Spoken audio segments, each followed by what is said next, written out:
नमस्कार, मैं Rana Yashwant India news पर आपका स्वागत करता हूं और आप देख रहे हैं अर्ध सत्य।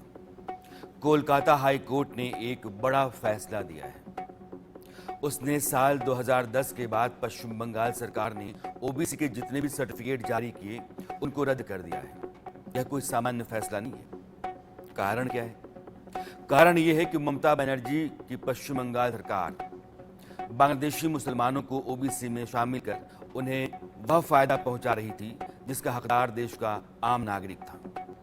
हाई कोर्ट की 2 जजों की बेंच ने कहा कि यह फैसला न सिर्फ असंवैधानिक है बल्कि लोकतंत्र का अपमान भी है। कोर्ट के मुताबिक सिर्फ और सिर्फ वोट बैंक की राजनीति को साधने के इरादे से पश्चिम बंगाल में मुसलमानों को ओबीसी में शामिल किया गया। इसको लेकर देश में बवाल है, लेकिन ममता बनर्जी ने जो किया है इस देश के आम आदमी के हितों के खिलाफ इकलौता गुनाह यह नहीं है। आज़ादी से लेकर के आज तक की एक लंबी फहरिस्त है जिसमें मुस्लिम वोट को अपने पाले में लाने के लिए ना तो देश के लोगों की सोची गई और ना ही देश हित की। लिहाजा मामला बहुत बड़ा और संगीन है। धर्मनिरपेक्षता की आड़ में धर्मों में भेदभाव की ऐसी घिनौनी राजनीति चलती रही जिसने समाज में खाइयां पैदा की, समुदायों के बीच में जहर बोया और देश की एकता अखंडता के लिए खतरा पैदा की। आज मैं आपके सामने एक बड़ी तस्वीर रखने जा रहा हूं जिसमें आपको वोट की राजनीति का असली चेहरा दिखेगा और यह समझ आएगा कि एक समुदाय को खुश करने के चक्कर में किस तरीके से गुनाह पर गुनाह किए जाते रहे। फिर भी ऐसा नहीं है कि इससे मुसलमानों का कुछ भला हुआ कुछ नहीं। अलबत्ता रिपोर्ट ये आती है कि उनकी हालत और बिगड़ती चली गई। दूसरी तरफ जो बहुसंख्यक हिंदू आबादी है उसके अंदर यह घाव और गहरा होता चला गया कि उसके साथ दोयम दर्जे का सलूक होता है। इसलिए आज सारे फैसलों का पूरा हिसाब किताब किया जाना जरूरी है। जैसा मैंने अभी बताया आपको कि कोलकाता के हाई कोर्ट ने ममता बनर्जी सरकार की तरफ से दिए गए ओबीसी सर्टिफिकेट को रद्द कर दिया है। इससे पहले प्रधानमंत्री नरेंद्र मोदी ने जामिया यूनिवर्सिटी के बारे में बहुत कुछ बताया, कैसे कांग्रेस ने उसका स्टेटस बदलकर वहां पर एससी, एसटी और ओबीसी को जो आरक्षण मिल रहा था उसको खत्म कर दिया। उससे भी बहुत पहले से अलीगढ़ मुस्लिम विश्वविद्यालय के अल्पसंख्यक संस्थान वाले दर्जे को लेकर लंबा विवाद चल रहा है और भी बहुत कुछ। मसलन वक्फ बोर्ड क्यों बनाया गया, आखिर इसकी जरूरत क्यों आन पड़ी। ठीक ऐसे ही यह भी जानना लाजमी हो जाता है कि अल्पसंख्यक आयोग की जरूरत इस देश में क्यों पैदा की गई। यह तो धर्मनिरपेक्ष देश है, सबको बराबर का हक है, सबके बराबर दायित्व हैं, सबके बराबर अधिकार हैं। फिर मदरसों की इतनी अहमियत क्यों दी गई? साइंटिफिक एजुकेशन की रेस में मदरसे कहां खड़ा होते हैं? क्या मुस्लिम बच्चों के भविष्य को कुंद करने की कोशिश नहीं की गई? और मैं तो कहता हूं कि साजिश की गई। सच्चर कमेटी का गठन कांग्रेस ने क्यों किया? अगर आपने आयोग बना ही दिया तो उसकी रिपोर्ट आने के बाद सही मायनों में मुसलमानों की स्थिति ठीक करने के लिए आपने कोई ठोस काम किया क्या? अगर नहीं तो फिर एक और बड़ा सवाल है। बहुत सारे मसले हैं आज अरसत में, हम बारी बारी से इन सब पर बात करेंगे, इसलिए आज बने रहिएगा। ये इस देश के वो सवाल हैं जिनके बिना पर यहाँ की राजनीति होती रही, लोग सत्ता में आते रहे और समाज में जहर बोते रहे, खाइयां बढ़ती चली गई। हिंदुस्तान को जिस माहौल की दरकार थी उसके ठीक खिलाफ स्थिति पैदा की गई। शुरुआत पश्चिम बंगाल से करते हैं। आप सोचिए कितनी खतरनाक बात है कि पश्चिम बंगाल की ममता बनर्जी सरकार पर आरोप है कि उसने आरक्षण की पूरी व्यवस्था के साथ खिलवाड़ किया और हाईकोर्ट मान रहा है। राज्य में ओबीसी तबके के लिए जो आरक्षण की व्यवस्था थी, जो जातियां ओबीसी के दर्जे में आती थीं, उनके भीतर अलग अलग कैटेगरीज बना करके बांग्लादेशी घुसपैठियों को जगह दी गई। एक तरह से देश के लोगों के हितों की हत्या है। भारत के पिछड़े वर्ग के नागरिकों का जो हक था उसे छीना गया, उसे गलत यानी कि अवैध तरीके से मुसलमानों में बांटा गया। ये आज की बात नहीं है और मैं हिंदू मुसलमान नहीं कर रहा हूं। चूंकि एक धर्म विशेष के लोगों को आप उसी तरीके से संबोधित करेंगे जैसे हिंदू कहेंगे, सिख कहेंगे, ईसाई कहेंगे। लेकिन अलग अलग धर्मों में बटे भारत के नागरिकों के साथ जो अलग अलग बर्ताव होता रहा, प्राथमिकताएं कहीं और जाती रहीं, दो अहम दर्जे का सलूक कहीं और होता रहा, और कहा गया कि देश धर्मनिरपेक्ष है। यह धर्मनिरपेक्षता के ऊपर, लोकतंत्र के ऊपर, गंगा जमनी तहजीब के ऊपर बड़ा सवाल है, उसका अपमान है। 2011 से ही यह खेल चल रहा था।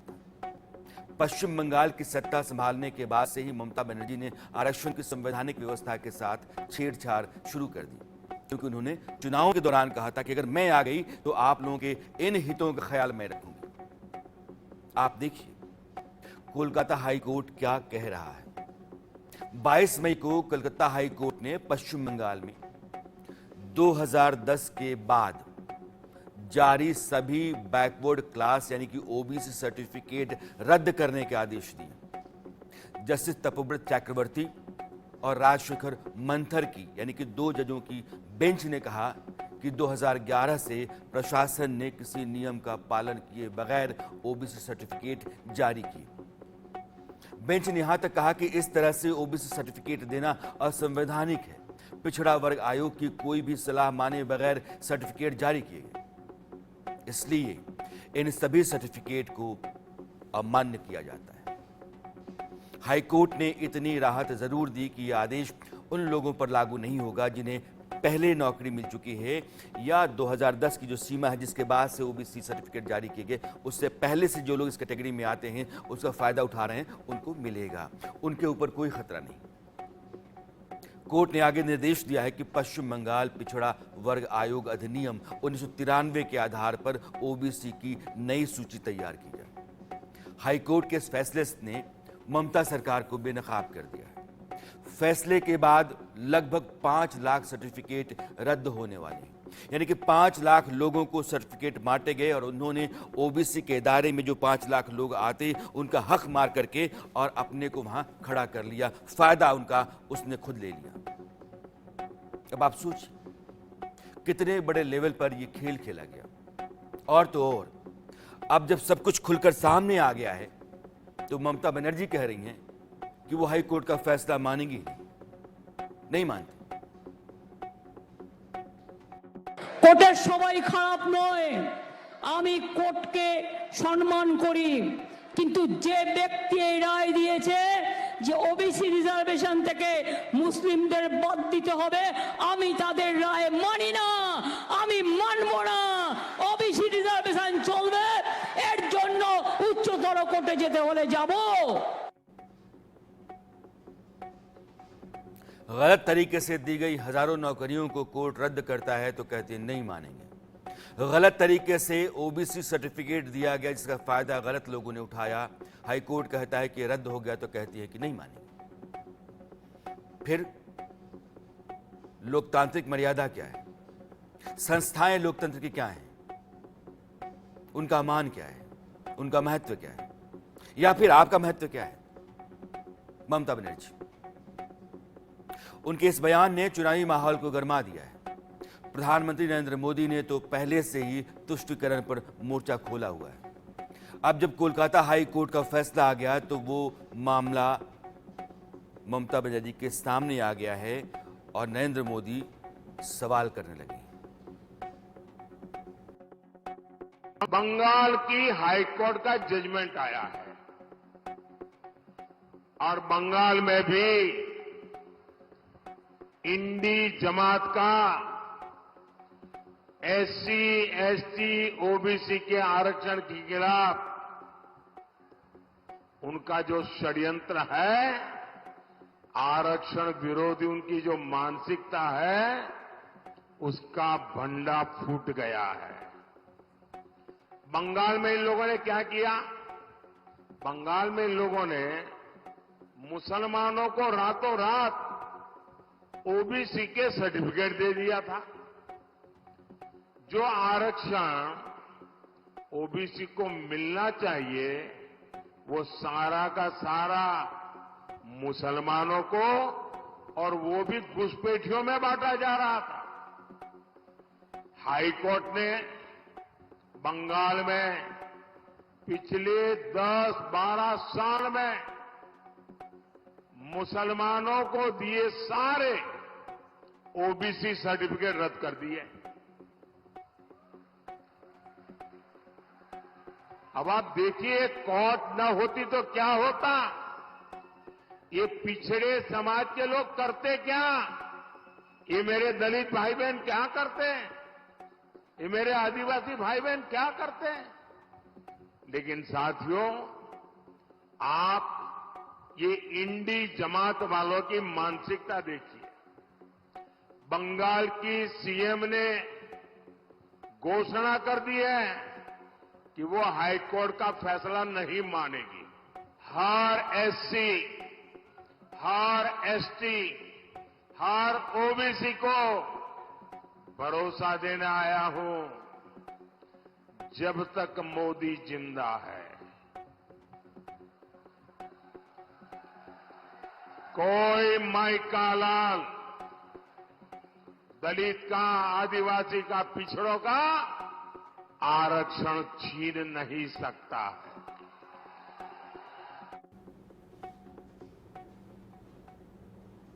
तुष्टीकरण के नाम पर इस देश में पिछली कई सरकारों ने या अलग अलग राज्य सरकारों ने जो फैसले किए हैं, बेईमानी भरे फैसले, भेदभाव से भरे फैसले, उनकी आज एक लंबी फहरिस्त है और उनका पूरा डिटेल मैं आपके सामने रखूंगा। लेकिन अभी जो पश्चिम बंगाल का मामला है, आज अलग अलग मसलों पर हमारे साथ उस मुद्दे पर बारीक, बुनियादी और ज़रूरी समझ रखने वाले लोग जुड़ेंगे, जैसे भी फिरोज बख्त साहब हैं।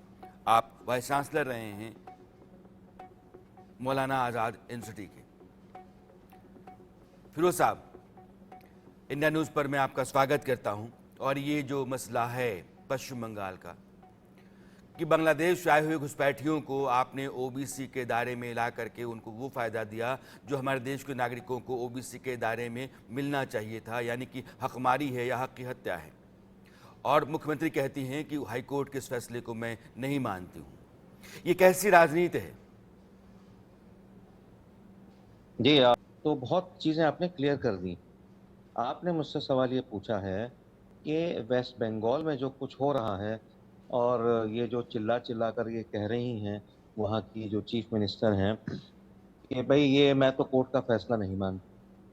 ममता बनर्जी अगर कोर्ट का फैसला नहीं मानती, ठीक है, हिंदुस्तान आज़ाद मुल्क है, वो जा सकती है सुप्रीम कोर्ट में, इसको चैलेंज करते हैं। वहाँ हो सकता है कि सुप्रीम कोर्ट इस उनके हक में फैसला दे दे, लेकिन उनका ये कहना कि जी मैं ये इसको नहीं मानती, इसके पीछे कुछ उनको समझनी चाहिए बातें।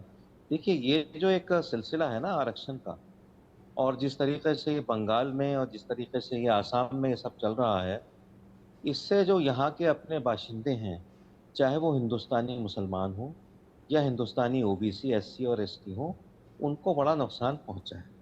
ठीक है, अब ये कोर्ट जो है वेस्ट बंगाल में है, ठीक है, और मतलब यह है कि वहाँ से फैसला आया तो इसकी अहमियत और भी ज़्यादा है। ठीक है, और वहाँ पर चूंकि ममता जी का राज है। देखिए, मैं इसकी जड़ बता देता हूँ। इसकी जो जड़ है, शुरू में जब हमारा कानून बना तो इसमें ये रिजर्वेशन जो बना दी ना, reservation has made India a divided nation. ये रिजर्वेशन का कोई मतलब नहीं था। अगर रिजर्वेशन देनी थी तो वो जात की बिना पे नहीं देनी चाहिए थी, वो मजहब की बिना पे नहीं देनी चाहिए थी, सिर्फ एक बिना पे देनी चाहिए थी, वो हैव्स और हैव नॉट्स के बीच। यानी जो हैव नॉट्स हैं, जो गरीब हैं, उनको रिजर्वेशन दो, चाहे वो किसी भी जात के हों, चाहे वो ब्राह्मण हो, चाहे वो ओबीसी हो, कुछ भी हो। तो ये जो शुरू का जो तरीका है रिजर्वेशन देने का, वो जो इख्तियार किया गया वो गलत। अब मैं बताऊं, इस रिजर्वेशन चाहे ओबीसी को दी गई हो, एससी एसटी को दी गई, जब दिल्ली यूनिवर्सिटी में, आवाज आ रही है मेरी? अब आई, बीच में कट गई थी। हाँ, कोई फोन आ जाता है ना, अभी प्रॉब्लम होती है जूम पे। मैं जब दिल्ली यूनिवर्सिटी में स्टूडेंट था तो मैं चाह रहा था वो एक मेडिकल का कोर्स होता है वहाँ, वो लेने का। उसमें क्या था कि उसमें या तो मुझे एससी एसटी होना था या कुछ इस तरह से होना था। मैं उसमें था नहीं, मैं जनरल था। पता चला सारी सीटें खाली हैं। ठीक है, और जनरल वाले बिलबिला रहे हैं उन सीटों के लिए, चाहे वो ब्राह्मण हो, या मेरे जैसा एक मुसलमान हो, आम मुसलमान हो। तो ये तरीका ठीक नहीं है। ये जो हाँ, ये तकनीकी लफड़े हैं जो बीच बीच में आते हैं, जो फिरोज साहब रिजर्वेशन इशारा है, कर रहे हैं। रिजर्वे हाँ, लेकिन वो इस बात से सहमत हैं कि ममता बनर्जी को अगर अपना फैसला हाई कोर्ट का नहीं मानना है तो सुप्रीम कोर्ट आ सकती हैं, लेकिन सिरे से आप हाई कोर्ट के फैसले को रद्द नहीं कर सकती हैं, मानने से इनकार नहीं कर सकती हैं। कोर्ट जो हैं वो लोकतंत्र में संस्थाएं हैं और लोकतांत्रिक व्यवस्था ऐसी संस्थाओं से चलती है। और आपने अगर घुसपैठियों को ओबीसी के दायरे में ला करके और अपनी वोट की राजनीति को साधने की कोशिश की है तो ये सरासर गलत है। और कोर्ट भी कह रहा है कि सिर्फ वोट की राजनीति के लिए लोकतंत्र का अपमान है। मैं कुछ और मसले आगे आपको बताना चाहता हूं ताकि मैं चर्चा में फिर लौटूं। प्रधानमंत्री नरेंद्र मोदी इस चुनाव में मुस्लिम अपीजमेंट, जो तुष्टीकरण कहते हैं, उसको लेकर के काफी मुखर हैं। वो देश के मुसलमानों की बात नहीं कर रहे हैं। वो जरूरतमंद मुसलमान जिसको आरक्षण में आना चाहिए वो आना चाहिए, लेकिन जिस तरीके से गैर जरूरी तबकों को ला करके आरक्षण के दायरे में खड़ा किया जा रहा है उस पर वो गंभीर सवाल उठा रहे हैं। टाइमिंग और लोकेशन के हिसाब से वे कांग्रेस की तुष्टीकरण वाली कुंडली सबके सामने खोल रहे हैं। दिल्ली में अपनी दूसरी चुनावी सभा में उन्होंने जामिया यूनिवर्सिटी का मुद्दा उठा दिया। द्वारका की रैली को संबोधित करते हुए प्रधानमंत्री नरेंद्र मोदी ने जामिया मिलिया इस्लामिया विश्वविद्यालय में मुस्लिम आरक्षण का जिक्र किया। इसके पीछे के सियासी खेल को उन्होंने समझाया। खेल क्या है पहले समझा देता हूं आपको। मनमोहन सिंह की सरकार थी। 2004 से 2014 तक 2 बार वो देश के प्रधानमंत्री रहे। 2011 में जामिया मिलिया यूनिवर्सिटी को माइनॉरिटी इंस्टीट्यूशन का दर्जा दिया गया 2011 में। उसके बाद वहां 50% आरक्षण मुस्लिम छात्रों के लिए लागू हो गया। 2011 के पहले जामिया में सभी एससी, एसटी और ओबीसी को आरक्षण मिल रहा था, जो आरक्षण चलता आ रहा है देश के भीतर। उसके तहत 2011 के बाद उस पर धर्म के आधार पर रोक लग गई कि यह धार्मिक इंस्टीट्यूशन है, माइनॉरिटी का है, इसलिए इसमें सिर्फ माइनॉरिटीज के लिए 50% है। जो पहले से आरक्षण का दायरा है देश के बाकी हिस्सों में केंद्र सरकार के नियम के तहत, वो यहां लागू नहीं होगा, जबकि वो केंद्रीय विश्वविद्यालय है, पैसा सारा केंद्र सरकार का है। 60 साल तक जो यूनिवर्सिटी दूसरी यूनिवर्सिटी की तरह चल रही थी, अचानक से उसके चरित्र को बदल दिया गया, उसका स्टेटस बदल गया और इस तरह हायर एजुकेशन में एससी, एसटी, ओबीसी, दलित, आदिवासी छात्रों का हक छीन लिया गया। मनमोहन सिंह सरकार का फैसला किसके हक को मार गया, ये सवाल नहीं है। प्रधानमंत्री नरेंद्र मोदी ने आरोप लगाया कि कांग्रेस ने यह सब एक सोची समझी रणनीति के तहत 2014 का चुनाव जीतने के लिए किया था। दिल्ली की प्रतिष्ठित जामिया मिलिया इस्माइलिया सेंट्रल यूनिवर्सिटी पूरा देश जानता है। 60 साल तक ये यूनिवर्सिटी बाकी यूनिवर्सिटियों की तरह एक सामान्य शिक्षा संस्थान के रूप में चल रही थी। इसमें भी दलितों, पिछड़ों, आदिवासियों को रिजर्वेशन मिला करता था, लेकिन 2014 के चुनाव जीतने के लिए मनमोहन सिंह की सरकार ने, कांग्रेस सरकार ने, ये इंडी गठबंधन वालों की जमात की सरकार थी, 2011 में कांग्रेस सरकार ने चुपचाप एक चाल चली।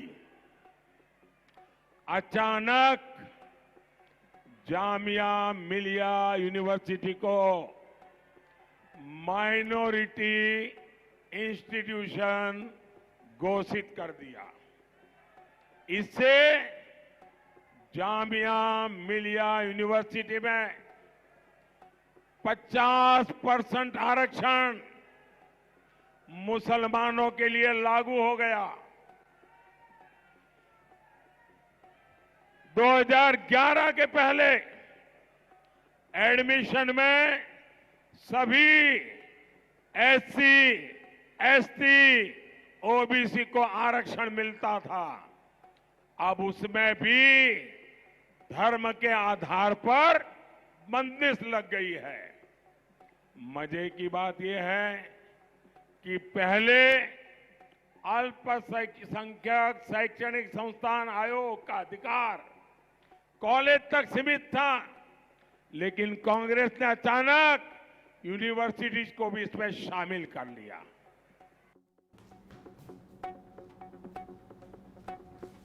अगर आपका देश धर्मनिरपेक्ष है, सरकार अपने फैसलों में भेदभाव नहीं करेगी, तो फिर धर्म के आधार पर इंस्टीट्यूशंस खड़ा करके जो हक बाकी छात्रों का था, संविधान में जो व्यवस्था थी आरक्षण की, उसको रद्द कर दिया। क्यों? सवाल कई हैं। जैसे पश्चिम बंगाल में ममता बनर्जी की ओर से ओबीसी सर्टिफिकेट दिए जाने का मामला है। घुसपैठियों को आपने 5 लाख से ज्यादा ओबीसी सर्टिफिकेट दे दिया, उन्होंने किसकी हकमारी की? और मुस्लिम विश्वविद्यालयों में अगर 50% जगह मुस्लिम छात्रों के लिए है और आरक्षण का दायरा जो पहले से चलता रहा है उसको ध्वस्त कर देते हैं, तो फिर आप देश के भीतर कैसी व्यवस्था खड़ा कर रहे हैं? और फिर आप कहते हैं कि आप धर्मनिरपेक्ष हैं। सेकुलरिज्म के ऊपर एक बुनियादी सवाल है, सेकुलरिज्म को कैसे देखा जाना चाहिए, इसलिए चर्चा भी बहुत जरूरी है। अश्विनी उपाध्याय सीनियर एडवोकेट हैं सुप्रीम कोर्ट के, और बहुत सारे मामले इन्होंने कोर्ट में उठाए रखे हैं। यही हकमारियों के अधिकार जो लोगों के लूटे जाते रहे, छीने जाते रहे, या फिर जरूरी व्यवस्थाएं नहीं की गई, उसकी खातिर उदय माहुरकर हैं। आप जो मोदी गवर्नेंस मॉडल है उस एक्सपर्ट हैं। और फिरोज साहब पहले से जुड़े हुए हैं, आप पूर्व वाइस चांसलर हैं एमएयू के, और रतन शारदा साहब आप ऑथर और कॉलमनिस्ट हैं। अश्विनी उपाध्याय जी, पहला सवाल मेरा आपसे है, यह जो एएमयू का, जामिया मिलिया का सवाल प्रधानमंत्री उठा रहे हैं, संविधान में जो व्यवस्थाएं हैं और इस तरीके जो इंस्टीट्यूशंस हैं, इनमें टकराव कहाँ है, और फिर धर्मनिरपेक्षता जो है वो कहाँ आकर खड़ा होती है? राणा जी, मेरे हाथ में भारत का संविधान है। भारत के संविधान में न तो कहीं माइनॉरिटी कमीशन होना चाहिए, इसकी व्यवस्था है, न माइनॉरिटी अफेयर मिनिस्ट्री होनी चाहिए, इसकी व्यवस्था है, न माइनॉरिटी यूनिवर्सिटी होनी चाहिए, इसकी व्यवस्था है, न माइनॉरिटी कॉलेज की व्यवस्था। आर्टिकल 30 में माइनॉरिटीज को अपना स्कूल खोलने का अधिकार दिया हुआ है। सरकार को नहीं कहा है कि सरकार टैक्स पेयर का पैसा ले, एक यूनिवर्सिटी खोले और उसको माइनॉरिटी यूनिवर्सिटी घोषित कर दे, या सरकार किसी बनी बनाई कॉलेज को या किसी बने बनाई यूनिवर्सिटी को जहां पे टैक्स पेयर के पैसे से सैलरी, पेंशन, वेतन भत्ता आता है, उसको माइनॉरिटी यूनिवर्सिटी घोषित कर दे। दूसरी बात, माइनॉरिटी कौन है ये आज तक डिफाइन नहीं किया गया। मैंने 1992 का माइनॉरिटी कमीशन एक्ट चैलेंज किया हुआ है, और 2004 का माइनॉरिटी एजुकेशन इंस्टीट्यूशन एक्ट, जो यूपीए 1 में शपथ लेते ही पहला काम सोनिया गांधी जी ने किया था, माइनॉरिटी एजुकेशन एक्ट, उसको भी चैलेंज किया हुआ है। दोनों ही कानून को मैंने सुप्रीम कोर्ट में चैलेंज किया, मैटर पेंडिंग है। मैं बार बार कहता हूं, जब भारत में सेकुलर शब्द आ गया तो फिर ये माइनॉरिटी मेजॉरिटी क्यों? जब सबको इक्वल राइट है फिर माइनॉरिटी मेजॉरिटी क्यों? और माइनॉरिटी का दर्जा देना भी है तो किसको? क्या उस कम्युनिटी को माइनॉरिटी का दर्जा दिया जा सकता है जिसने 5 साल यहाँ पे भारत में शासन किया? क्या उस कम्युनिटी को माइनॉरिटी का दर्जा दिया जा सकता है जिस 20 से 25 करोड़ जिसकी जनसंख्या हो चुकी है? यहाँ हमारा बेसिक जो मांग यही है, जो हमने सुप्रीम कोर्ट में कहा है, ये कानून पूरी तरीके से मनमानी तरीके से बनाए गए हैं। Minority education act, minority commission act, ये जो दोनों कमीशन चल रहे हैं और जो मिनिस्ट्री चल रही है, पूरी तरीके से संविधान की धज्जियां उड़ा रही है। और मुझे पूरा भरोसा है, अब तो माननीय प्रधानमंत्री जी ने खुल के इसको कह भी दिया है। अदरवाइज वैसे भी, अब आपको मैं एक एग्जांपल बताता हूं, 1916 में बना बीएचयू और 1920 में बना एएमयू। बीएचयू 4 साल पहले बना था एएमयू के, और वो सबके लिए खुला हुआ है। लेकिन 4 साल के बाद जो एएमयू बना, उसको इंदिरा जी ने 1984 में उसको माइनॉरिटी यूनिवर्सिटी घोषित कर बहुत दिया। बढ़िया। मैं एक बाद मिनट में आप रोकना चाहता हूं।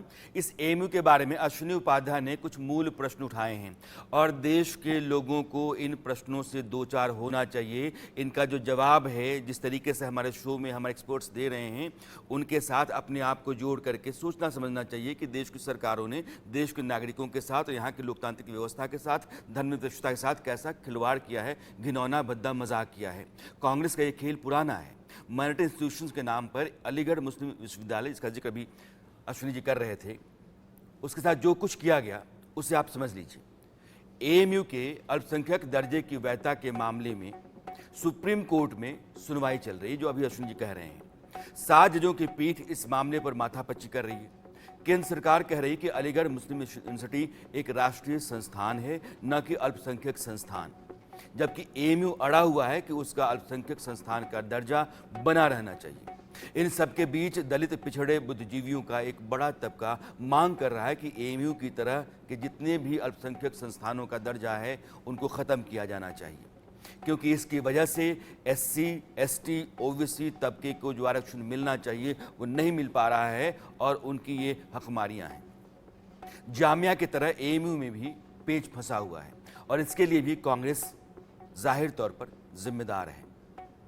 विवाद शुरू होता है साल 1967 में सुप्रीम कोर्ट के एक फैसले से।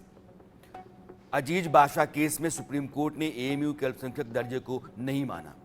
सुप्रीम कोर्ट ने कहा कि एएमयू अल्पसंख्यक दर्जे का संस्थान होने का दावा नहीं कर सकता। सुप्रीम कोर्ट के फैसले के बाद पूरे देश में मुसलमानों ने विरोध प्रदर्शन शुरू किया, जिसके बाद उस समय की प्रधानमंत्री इंदिरा गांधी ने एएमयू अधिनियम में एक संशोधन करवाया। उस संशोधन के तहत अल्पसंख्यक दर्जे को बहाल किया गया, जिसे 2005 में इलाहाबाद हाई कोर्ट ने गैर संवैधानिक बता दिया। एएमयू ने मेडिकल एजुकेशन में 50% सीटें मुस्लिम छात्रों के लिए आरक्षित कर रखी हैं, जिसे इलाहाबाद हाई कोर्ट ने खारिज कर दिया था। 2006 में मामला फिर सुप्रीम कोर्ट पहुंचा। हाई कोर्ट के फैसले को चुनौती देने के लिए 8 याचिकाएं दाखिल हुई, जिनमें एक याचिका मनमोहन सिंह सरकार की भी थी और उसे 2014 में नरेंद्र मोदी की सरकार ने वापस ले लिया। जामिया की तरह एएमयू में पहले से ही यह सब चल रहा है। तो ये जो एजुकेशन इंस्टीट्यूशंस हैं, जिसमें देश के छात्रों को पढ़ने का हक हासिल है, वो हमारे आपके पैसे से चलने वाले संस्थान हैं। वहाँ एक तबके को आपने पूरी छूट दी और जिनका अधिकार बनता था आरक्षण के तहत वहाँ तक पहुँच करके पढ़ाई करने का, ताकि वो अपना शैक्षणिक, आर्थिक, सामाजिक स्थिति को सुधार पाएं, उनको आपने बेदखल कर दिया। इसलिए अश्विनी उपाध्याय अपनी बात रख रहे थे। मैं चाहूंगा अश्विनी जी अब आगे चलिए आप, ताकि मैं बाकी मेहमानों के पास भी जाऊं। देखिए, पहली बात तो ये जो माइनॉरिटी मेजॉरिटी का सिस्टम है, इसको संविधान को अच्छी तरीके से मैं चाहूंगा कि लोग समझ लें। आर्टिकल 31 में स्कूल खोलने का अधिकार दिया हुआ है, लेकिन संविधान में कहीं माइनॉरिटी डिफाइन नहीं किया गया। ये सरकार की ड्यूटी है सबसे पहले वो माइनॉरिटी को डिफाइन कर दे। यूएन की जो डिफिनीशन है, वो यूएन कहता है any group or community which is socially, economically, politically non dominant and inferior in population. Inferior in population मतलब संख्या जिसकी नगण्य हो। इसका मतलब ये हुआ कि भाई 0.1% है, 0.2% है, उसका उद्देश्य ये होता है कि भैया उसको प्रोटेक्शन दे दो, ऐसा ना वो खत्म हो जाए। उसको जिंदा रखने के लिए, उस कम्युनिटी को जिंदा रखने के लिए उसको अपने स्कूल वगैरह खोलने का अधिकार दिया जाता है। जहां भारत में मुस्लिम्स जो बाकायदा डोमिनेंट है, जो लगभग 200 जिलों में पूरी तरीके से मेजॉरिटी में पहुंचने वाले हैं। भारत में 800 जिले हैं, 800 जिलों में से 200 जिलों में मुस्लिम्स डोमिनेंट हैं। भारत में 6000 तहसीलें हैं, उसमें से लगभग 1500 तहसीलों में डोमिनेंट हैं। विधानसभा का इलेक्शन कौन जीतेगा कौन हारेगा वो तय करते हैं। लोकसभा कौन जीतेगा कौन हारेगा वो तय करते हैं।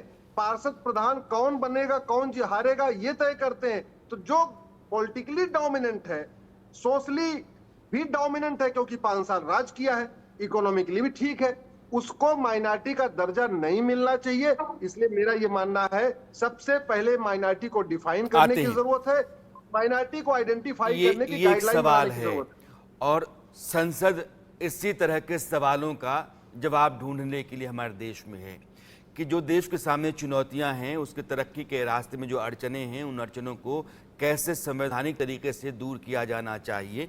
और अश्विनी उपाध्याय भी जो सवाल उठा रहे हैं वो भी संसद के सामने, सरकार के सामने होना चाहिए और होगा भी। उदय माहुरकर साहब, अभी जो अश्विनी जी कह रहे थे कि देश में 800 जिलों में से 200 जिले ऐसे हैं जहां मुस्लिम डोमिनेंट हैं। देश का मुसलमान है, नागरिक है। लेकिन जब भारत में घुसपैठिए आते हैं दूसरे देशों से, तो डेमोग्राफिक जो चेंजेस आते हैं, इम्बैलेंसेस खड़ा होते हैं। असम, पश्चिम बंगाल, बिहार, उत्तर प्रदेश, ये कुछ ऐसे राज्य हैं जिनके सीमावर्ती जिले भयानक डेमोग्राफिक इम्बैलेंस का शिकार हो रहे हैं और स्थितियां विकट हो सकती हैं। दुनिया में कुछ ऐसे देश रहे हैं जिन देशों में इसी तरह के डेमोग्राफिक जो चेंजेस आए, उन्होंने देश को बंटवारा कर दिया। सूडान आपके सामने एक बड़ा उदाहरण भी है। इस तरह के डेमोग्राफिक चेंजेस क्या पॉलिटिकल अपीजमेंट के चलते या वोट पॉलिटिक्स से चलते नहीं देश के सामने खड़ा हुए और बड़ा संकट है ये भारत के सामने बहुत बड़ा संकट है। मैं अश्विनी जी से पूर्ण रूप से सहमत हूं कि एक डिबेट भारत में होनी चाहिए कि मुसलमान माइनॉरिटी है या नहीं। हमारे हिसाब से नहीं, एक बात। पर मैं उसके पहले यशवंत जी, मैं इसमें आना चाहूंगा अलीगढ़ मुस्लिम यूनिवर्सिटी के ऊपर। अलीगढ़ मुस्लिम यूनिवर्सिटी को जो अल्पसंख्यक का जो स्टेटस मिला है, वो एक बड़ा उसका मतलब एक अलग उसका एक मतलब मुस्लिम तुष्टीकरण किस हद तक देश में जा सकता है उसका सबसे बड़ा उदाहरण है। पाकिस्तान मूवमेंट जब चल रहा था तब मोहम्मद अली जिन्ना ने यह कहा था कि Aligarh Muslim University is the arsenal of Pakistan. Arsenal word use किया था। तो आप देखिए कि जिस जगह से पाकिस्तान का जन्म हुआ, पूरी एक्टिविटी 40s के अंदर पूरी एक्टिविटी अलीगढ़ से चल रही थी। और उसको इन्होंने मतलब कितना बड़ा मतलब धोखा है हिंदुओं के साथ और देश के साथ कांग्रेस के द्वारा। इसका सबसे बड़ा उदाहरण है minority status to Aligarh Muslim University ji. तो इसमें और एक राष्ट्रीय बहस होनी चाहिए। मेरा ऐसा मानना है कि ये मुद्दा सिर्फ इलेक्शन तक सीमित रहना चाहिए। मैं आशा रखता हूं इस सरकार से भी कि सरकार वापस आएगी, ऐसी आशा है कि सरकार अगर आती है तो इसके ऊपर कुछ स्टेप्स लेगी, ऐसा मैं मानता हूं जी। अनुरोध है सरकार से कि स्टेप ले। एक गंभीर बहस में हम हैं आज की तारीख में। ममता बनर्जी की सरकार कहती है कोलकाता हाई कोर्ट का फैसला मैं नहीं मानती हूं, जो फैसला कहता है कि 2010 के बाद से ओबीसी के जो 5 लाख से ज़्यादा सर्टिफिकेट बांटे गए वो रद्द किए जाते हैं क्योंकि वो गलत तरीके से बांटे गए, घुसपैठियों को दिए गए। AMU, जामिया मिलिया जैसी यूनिवर्सिटी जो हैं एजुकेशन इंस्टीट्यूशंस, उनको जिस तरीके से खड़ा किया गया और उसके बाद OBC SC ST को आरक्षण का जो उनका अधिकार था उसको रद्द किया गया। यह जो अपीजमेंट की पॉलिसी चलती रही उसने देश में ज़रूरतमंद लोगों को बेदखल किया और समाज के भीतर एक खाई पैदा की। और फिर कहते हैं हम कि हम सेकुलर कंट्री हैं। यशवंत जी, सबसे बड़ा जो नुकसान किया कि जो कम्युनल स्ट्राइफ है देश के अंदर, उसका मुख्य कारण यह है। आता हूं रतन शारदा साहब, मैं आता हूं आपके पास उदय जी। मेरी मुराद आपसे थी, मेरा सवाल आपसे था। पहली बात तो ये है कि ममता बनर्जी ने जो कहा कि ओबीसी का जो कोर्ट का फैसला है नहीं मानूंगी, ऐसा एकदम आवेश में उन्होंने जो कहा, वो बताता है कि संविधान बचाने वाला इंडिया अलायंस वास्तव में संविधान को बर्बाद करने, कानून व्यवस्था को बर्बाद करने के लिए खड़ा है। और इसका सबसे बड़ा श्रेय कांग्रेस और ममता बनर्जी को जाता है, कम्युनिस्टों से अधिक।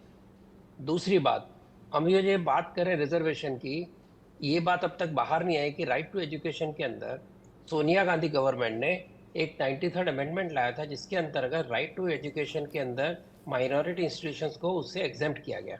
उसका मतलब ये हुआ कि सोशल इक्विटी और एजुकेशन में सोशल इक्वालिटी लाने के लिए जिम्मा केवल हिंदुओं का है, क्योंकि हिंदू मेजॉरिटी, हिंदू उसके अंदर एक्सेप्शन में नहीं आते। उसके कारण केवल जिम्मा हिंदू लेंगे सेक्युलरिज्म जिंदा रखने का, आर्थिक और पिछड़ी जातियों को पढ़ाई करवाने का।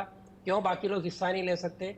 वक्फ पे पास भारत में सबसे बड़ा लैंडलॉर्ड वक्फ है, सबसे अधिक पैसे उनके पास है, अच्छी इंस्टीट्यूशन जामिया मिलिया AMU उनके अंतर उनके मुसलमानों के कंट्रोल में है। चर्च के पास बहुत सुंदर सुंदर बढ़िया कॉलेज और स्कूल है, वहां क्यों नहीं राइट टू एजुकेशन होना चाहिए? इसका दूसरा असर ये होता है कि हर प्रांत के अंदर, क्योंकि माइनॉरिटी डिफाइंड नहीं है, अब लिंग्विस्टिक माइनॉरिटी आ गई, तो महाराष्ट्र के अंदर हर व्यक्ति जो मराठी नहीं है वो लिंग्विस्टिक माइनॉरिटी हो गया, और दिल्ली में जो वहाँ का मेजॉरिटी नहीं वो माइनॉरिटी इंस्टीट्यूशन आ रहा है। तो आप एक तरफ कहते हैं हिंदू मेजॉरिटी है, दूसरी तरफ उसको बार बार अलग अलग तरीकों से माइनॉरिटी में बांटकर आप इस माइनॉरिटिज्म को इतना बढ़ावा दे रहे हो कि एजुकेशन के अंदर किसी भी प्रकार का न्याय मिलना मुश्किल है। तो क्या ये न्यायोचित होगा? और आगे अगर हम देखें कि जहाँ तक सेक्युलरिज्म की बात है, 1947 के पार्टीशन के बाद यहाँ से जो हिंदू पाकिस्तान से छोड़कर आए या वहाँ से भगाए गए, उनकी संपत्तियां तुरंत यहाँ से जाने में मुसलमानों को मिल गई। लेकिन जो मुसलमान यहाँ से छोड़ के जा रहे थे, उनको आवाजें दे दे के पंडित नेहरू ने वापस बुलाया। जो प्रताड़ित हिंदू वहां से आए थे, जिनकी माँ बहनों का पता नहीं कहाँ गई, बच्चे कहाँ गए पता नहीं, उनको मकानों से खींच खींच के निकाला गया, मस्जिद से निकाला गया और मुसलमानों को वापस बुलाया गया। बात ये नहीं कि मुसलमानों को बुलाया गया, अपने आप को सेक्युलर सिद्ध करने के लिए क्या हिंदुओं ने बलि दी थी? और इस प्रकार हर बार सेक्युलरिज्म के नाम पे हिंदुओं को जो धोखा दिया जाता है, वक्फ बोर्ड बना 1995 में, इससे बड़ा धोखा क्या हो सकता है कि आप किसी की संपत्ति पर आते उंगली हैं। रख दें, रतन वो शारदा संपत्ति साहब आपकी ने हो गई। कुछ बुनियादी बातें रखी हैं और वक्फ बोर्ड का हवाला दे रहे हैं, इसलिए वक्फ का चर्चा भी जरूरी है। वक्फ बोर्ड क्या है, क्यों इसका इतना खौफ है? हमारे अश्विनी उपाध्याय भी वक्फ बोर्ड का जिक्र कर रहे थे, रतन शारदा साहब कर रहे हैं। इसको समझना जरूरी है। हिंदुस्तान में सत्ता की सियासत ने इस्लाम के ठेकेदारों को खुश करने के लिए कुछ ऐसे काम किए जिसने एक अराजक और भ्रष्टाचार से भरी व्यवस्था खड़ी की।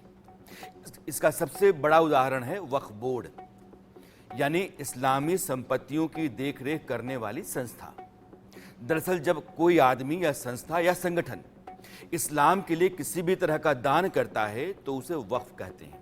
धार्मिक काम के लिए दान, वक्फ में आई संपत्ति की देखरेख करने पर और कब्जा बनाए रखने के लिए जो संस्थाएं होती हैं उनका नाम है वक्फ बोर्ड।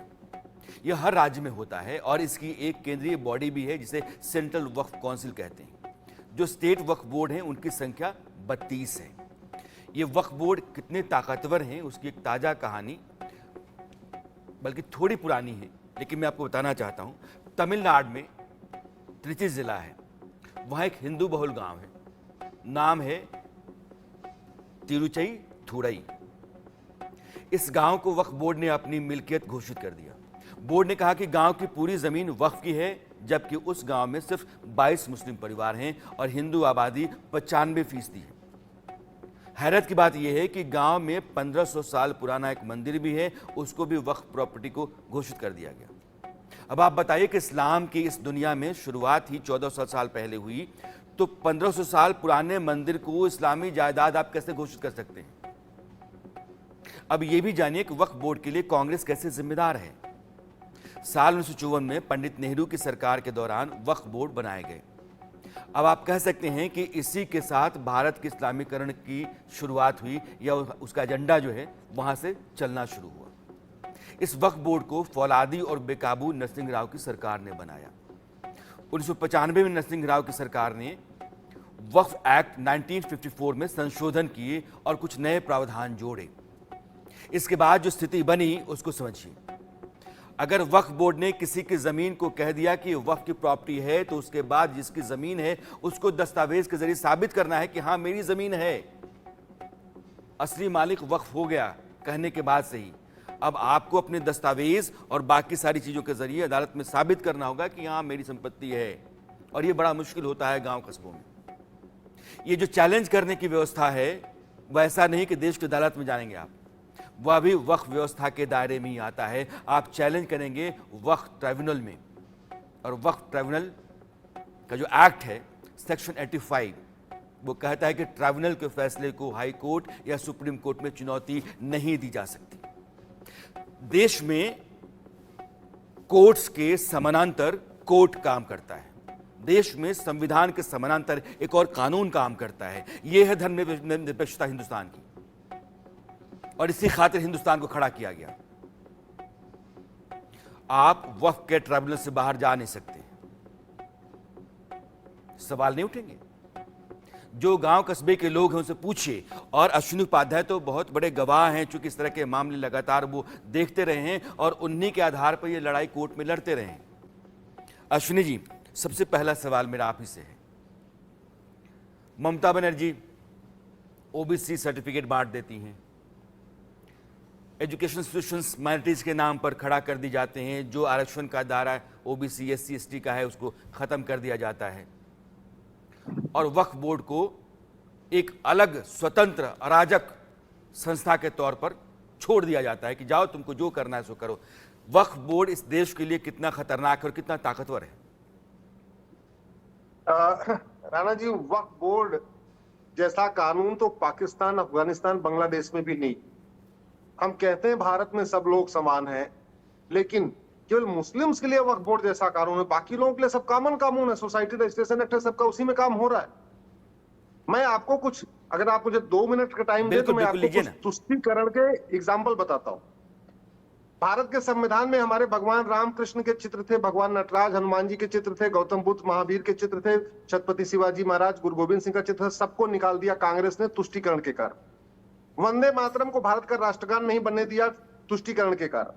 भगवा झंडा को भारत का राष्ट्रीय झंडा नहीं बनने दिया तुष्टीकरण के कारण। संस्कृत को भारत की राष्ट्रभाषा नहीं बनने दिया तुष्टीकरण के कारण। सरदार पटेल को प्रधानमंत्री नहीं बनने दिया, बाबा साहब को चुनाव नहीं जीतने दिया, बाबा साहब को इस्तीफा देने के लिए मजबूर किया, श्यामा प्रसाद मुखर्जी को इस्तीफा देने के लिए मजबूर किया। संविधान में आर्टिकल 35 जोड़ा तुष्टीकरण के कारण, आर्टिकल 370 जोड़ा तुष्टीकरण के कारण, वक्फ एक्ट बनाया तुष्टीकरण के कारण, मठ मंदिरों को कंट्रोल किया हिंदुओं को कमजोर करने के लिए, प्लेस ऑफ वर्शिप एक्ट बनाया है तुष्टीकरण के कारण, माइनॉरिटी कमीशन बनाया तुष्टीकरण के कारण, माइनॉरिटी एजुकेशन इंस्टीट्यूशन एक्ट बनाया तुष्टीकरण के कारण, माइनॉरिटी अफेयर मिनिस्ट्री बनाया तुष्टीकरण के कारण, और प्रियम्बल में सोशलिस्ट सेकुलर जोड़ा भारत की संस्कृति को बर्बाद करने के लिए, जो कि सोशलिस्ट सेकुलर को संविधान सभा ने 3 बार रिजेक्ट कर दिया था। बाबा साहब अम्बेडकर ने इसका अपोज किया था। भारत को इंडिया बनाने के लिए दुनिया भर के कानून बनाए तुष्टीकरण के कारण, गुरुकुल शिक्षा को बर्बाद कर दिया तुष्टीकरण के कारण, मदरसा और मिशनरी स्कूल को बढ़ाया तुष्टीकरण के कारण, एएमयू को माइनॉरिटी यूनिवर्सिटी का दर्जा दिया तुष्टीकरण के कारण, और भारतीय चिकित्सा को बर्बाद करने के लिए 1954 में ड्रग एक्ट बना दिया, वो भी केवल और केवल भारत को बर्बाद करने के लिए। घुसपैठियों को बसाने के लिए सिटीजनशिप एक्ट में 6 से जोड़ा, 60 लाख बांग्लादेशियों को असम का नागरिक बना दिया, ये भी किया तुष्टीकरण के कारण। अगर मैं अब बात कहूं इनकी महापापों की, जो आज की लोकतंत्र की दुहाई दे रहे हैं और अच्छी अच्छी बातें कर रहे हैं, अरे चीन को जमीन दिया, पाकिस्तान को जमीन दिया, म्यांमार को जमीन दिया, लंका को जमीन दिया, यूएन की परमानेंट मेंबरशिप दे दिया, जाति भाषा क्षेत्र के आधार पर भारत को बांट दिया, पूरे 55 साल राज किया कांग्रेस ने। कभी आप बताइए वसी दरिंदों के नाम पे जो सड़कें, मोहल्ले, गलियां, किसी एक सड़क, मोहल्ले, गलिया को बदला हो? भारत, दिल्ली जिसको युधिष्ठिर ने बसाया था, दिल्ली में ना युधिष्ठिर रोड है, ना भीम रोड है, नकुल रोड है, ना सहदेव रोड है, ना कुंती रोड है, ना माद्री रोड है, ना अभिमन्यु रोड है। जबकि दिल्ली में बाबर रोड है, हुमायूं रोड है, तुगलक रोड है, गजनी रोड है, गोरी रोड है, लोधी रोड है, सब कुछ है। ये तुष्टीकरण के कारण 55 साल के इतिहास में मैं कांग्रेस को खुली चुनौती देता हूं। कांग्रेस का कोई नेता, चाहे राहुल गांधी हो चाहे प्रियंका गांधी, एक बार खुली चर्चा कर ले, मैं 100 महापाप बता सकता हूं जो उन्होंने तुष्टीकरण के कारण किया और सनातन धर्म को खत्म करने के लिए किया। अश्विनी उपाध्याय ने कुछ उदाहरण रखे हैं देश के सामने, ये आपके लिए सोचने और समझने की बातें हैं। देश के मुसलमानों का जो तबका है उनके खिलाफ नहीं है। यहाँ जो मुसलमानों के नाम पर सियासत होती रही है उसको लेकर के है, और जो ज़रूरतमंद देश का नागरिक रहा है उसको दरकिनार किया जाता रहा है, उस लिहाज से है। अभी अश्विन जी कह रहे थे कि जो प्रियम्बल भारत का संविधान है, जिसकी प्रस्तावना है, उस प्रस्तावना में 2 शब्द जोड़े गए, सेकुलर और सोशलिस्ट।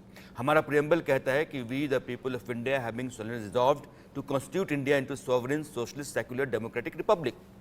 तो सोशलिस्ट और सेकुलर ये 2 शब्द 1976 में इंदिरा गांधी ने जोड़े, तब जब देश में आपातकाल चल रहा था, संसद की मंजूरी के साथ नहीं था। तो यह जो असंवैधानिक तरीके से सेकुलर शब्द जोड़ा गया, सोशलिस्ट जोड़ा गया, उसको क्यों नहीं निकाला जाना चाहिए, जबकि भारत सेकुलर कंट्री का जो चरित्र उसका है वो पहले से है।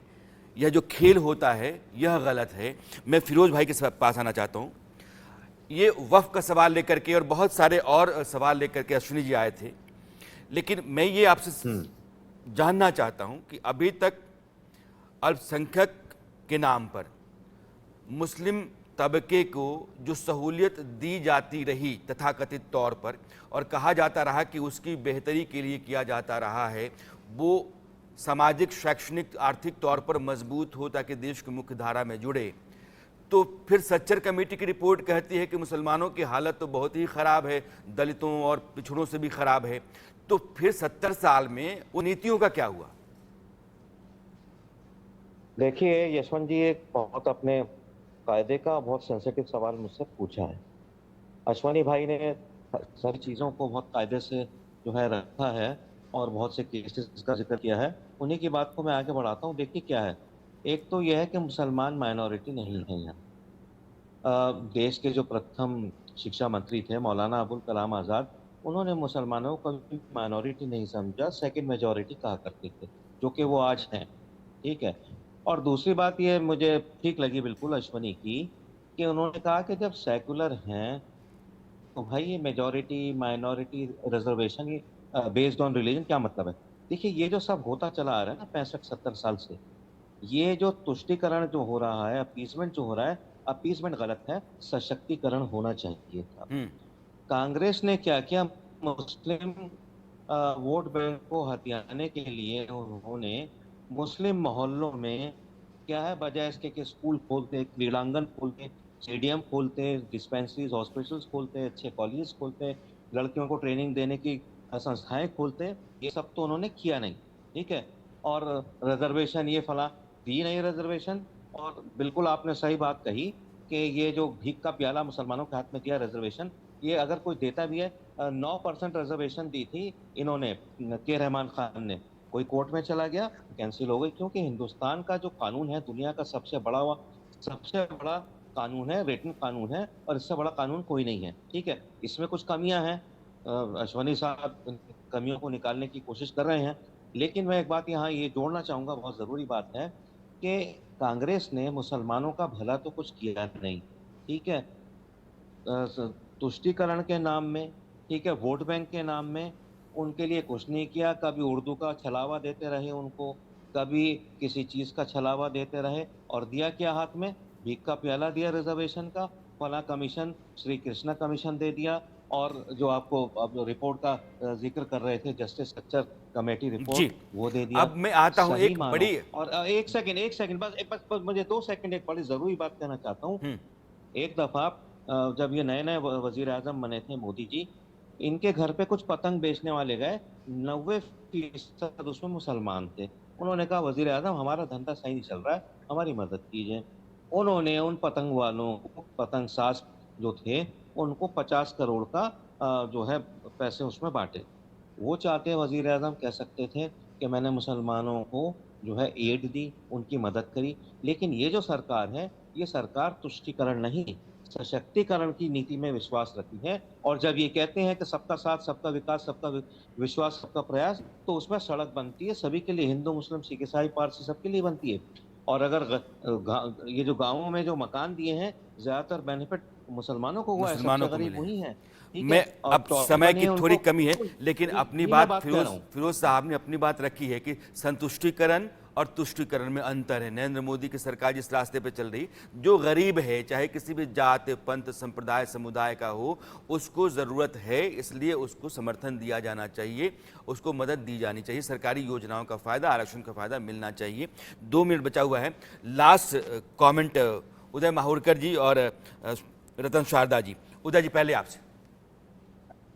मैं मेरे पहले वाली बात दोहराऊंगा कि मुसलमान माइनॉरिटी है कि नहीं, इसके ऊपर एक राष्ट्रीय बहस होनी चाहिए।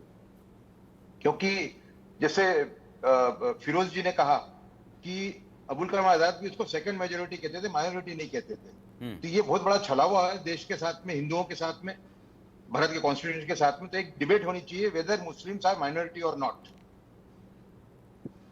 ठीक है, रतन शारदा साहब।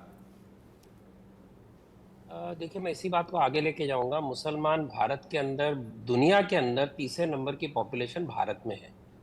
उसका मतलब आपको याद होगा कि बहुत साल पहले फखरुद्दीन अली अहमद एक मुस्लिम विश्व मंच के ऊपर, ओपेक ऐसा नाम था, मुझे पूरा तुरंत याद नहीं आ रहा, जिसके अंदर इस्लामिक देश के नाते वो उसमें शामिल हुए थे इंदिरा गांधी जी के समय।